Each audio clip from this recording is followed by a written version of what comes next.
Alain, propos d'un Normand. Le Louvre a-t-il acheté un faux Chardin? Ce problème ressemble à tous les problèmes historiques. Il faut renoncer à en trouver la solution.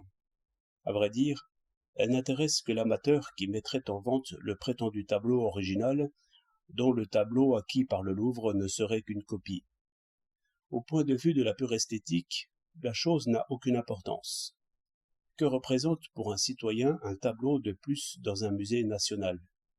Ce n'est point une chose qu'on puisse vendre dans les temps difficiles. C'est un objet d'ornement, qui doit procurer gratis à tout venant une émotion supérieure. Or, admettons que ce tableau, qui représente un enfant jouant au toton, soit capable de procurer une émotion supérieure. Il est clair qu'une copie très bien faite agira de la même manière sur les profanes, puisque les dégustateurs officiels s'y sont trompés. Reste à savoir si nous aurons des émotions supérieures pour notre argent. J'en douterai.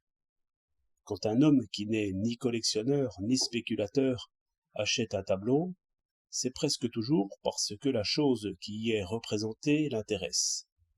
C'est presque toujours le portrait d'un parent ou d'un ami, ou l'imitation d'un pays où il a été heureux, comme la mer avec des falaises, ou un lac dans les montagnes, ou une verdoyante vallée, ou de sombres sentiers dans les bois. Il ne cherche qu'une chose, qui est la ressemblance. Et à ce point de vue, il ne juge pas mal. Il veut, si c'est un portrait, que l'œil et le sourire y soient. S'il s'agit d'un paysage, il veut que la toile qu'il accroche dans son cabinet de travail fasse comme un trou dans le mur, par où il puisse voir la mer ou la forêt, comme s'il y était. 1000 joies sont ainsi éveillées. Je conçois même qu'un amateur de ce genre arrive à préférer certaines imitations à d'autres, simplement d'après ce pouvoir magique qu'elles ont d'éveiller des pensées agréables.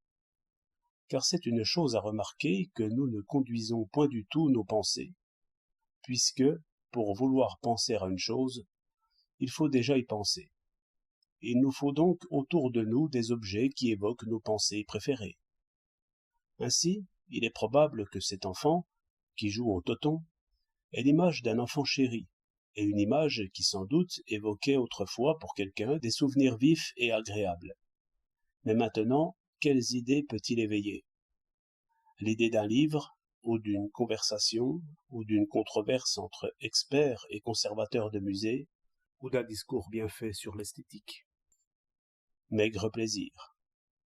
Plaisir d'historien. 25 juillet 1907.